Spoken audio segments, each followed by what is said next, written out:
አምላክን የወለደች በድንጋሌ ሥጋ በድንጋሌ ነፍስ የጸናች ክብርት እመቤታችን ያደረገችው ታምሪ ነው። አምላክን የወለደች በድንጋሌ ሥጋ በድንጋሌ ነፍስ የጸናች ክብርት እመቤታችን በሰማይ የኃጥአንን የፍርድ ቦታቸውን ካየች ዕለት ጀምሮ ስለ ኃጥአን ስታዝን ኖረች። ከዕለታት በአንደኛው ቀን በየካቲት 16 ቀን የጌታ መካነ መቃብር በሚገኝበት ቀራንዮ ወይም ጎልጎታ ዳግመኛ ሄዳ እንደ ልማዷ ቆማ እንዲህ እያለች ትጸልይ ጀመረ። ልጄ ወዳጄ ሆይ በባሕርይ አባት በእግዚአብሔር አብ ክርስቶስም በሚባል ስም ናዛዚ በሚሆን በባሕርይ ሕይወት በመንፈስ ቅዱስ ምድር አንተን መሸከም ሳትችል 9 ወር ከ5 ቀን በሸከመች ማፀን የመላእክትም ወደ አንተ መቅረብ አይቻላቸውምና ልጄ ወዳጅ ሆይ ያለ ድካም ከኔ በመውጣት ማልድሃለሁ። ያለ ሕማም በመወለድ ልጄ ወዳጅ ሆይ ባሳደጉ ጡቶቼም ማጸንሃለሁ። በሳሙ ከንፈሮቼም ባቀፉም እጆቼም ካንተ ጋራ በተመላለሱ እግሮቼም በተኛበት ብረት ልጄ ወዳጅ ሆይ አማጽንሃለሁ። በተጠቀለልክበትም ጨርቅ ልጄ ወዳጅ ሆይ አማጽንሃለሁ። ልመናዬንም ሰምተ የልቦናዬንም ፈቃድ ሁሉ ትፈጽምልኝ ዘንድ እለምንሃለሁ፣ ወደ አንተም እማልዳለሁ። የብርሃን እናቱ በድንጋሌ ሥጋ በድንጋሌ ነፍስ የጸናች ክብርት እመቤታችን እንዲህ ብላ በለመነች ጊዜ ጌታችን ኢየሱስ ክርስቶስ ወደ እርሷ ወረደ። ስፍር ቁጥር የሌላቸው የብዙ የሚሆኑ አእላፍ መላእክትም ከበውት ከእርሱ ጋር መጡ።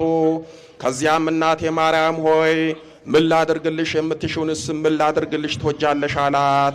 አምላክን የወለደች በድንጋሌ ሥጋ በድንጋሌ ነፍስ የጸናች ክብርት እመቤታችንም ልጇ ወዳጇንም ድህንነቴን የምታደርግልኝ ልጄ ወዳጄ ሆይ አለኝታዬ መጠጊያዬ አንተ ነህ። እምነቴም ባንተ ላይ ነው።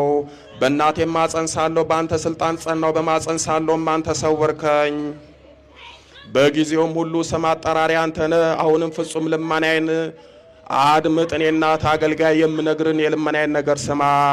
መታሰቢያን የሚያደርግ ቤተ ክርስቲያኔንም በስሜ የሚሰራ በስሜ የታረዘ የሚያለብስ የታመመ የሚጎበኝ የተራበ የሚያበላ የተጠማ የሚያጠጣ ወይም ያዘን ያረጋጋ ቢሆን የተከዘ ደስ የሚያሰኝ ወይም ምስጋናዬንም የጻፈ ሴት ልጁንና ወንድ ልጁንም በእኔ ስም የጠራውንም እኔ በምከብርበት ቀን ምስጋናዬን የሚያመሰግነውንም አቤቱ ዓይን ያላየውን ጆሮ ያልሰማውን በሰው ልቦና ያልታሰበውንም ዋጋ ስጠው።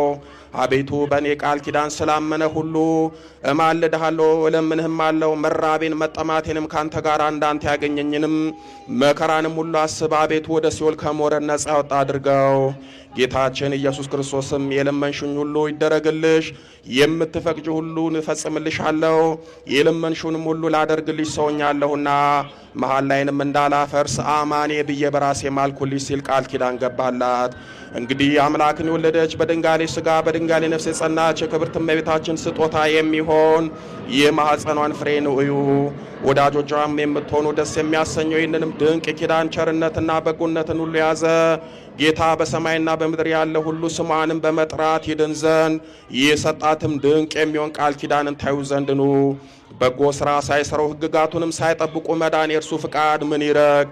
አምላክን የወለደች በድንጋሌ ሥጋ በድንጋሌ ነፍስ የጸናች የክብርት እመቤታችን ይህች ናት።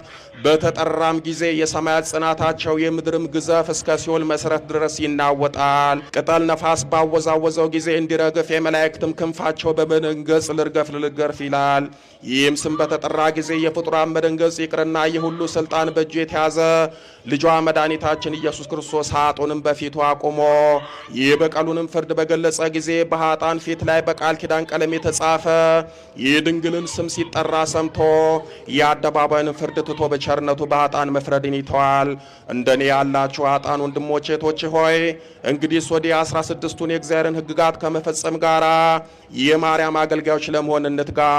እሱ በቀትር ጊዜ በመስቀል ላይ ሳለ እመቤታችሁ እናታችሁ ናት ብሎ የቃል ኪዳን እመቤት እሷን ሰጥቶናልና ስለዚህ ነገር የእመቤታችን የእናታችን የማርያም አገልጋዮች ለመሆን ፈጽመን እንሽቀዳደም ብዬ ነግራችኋለሁ።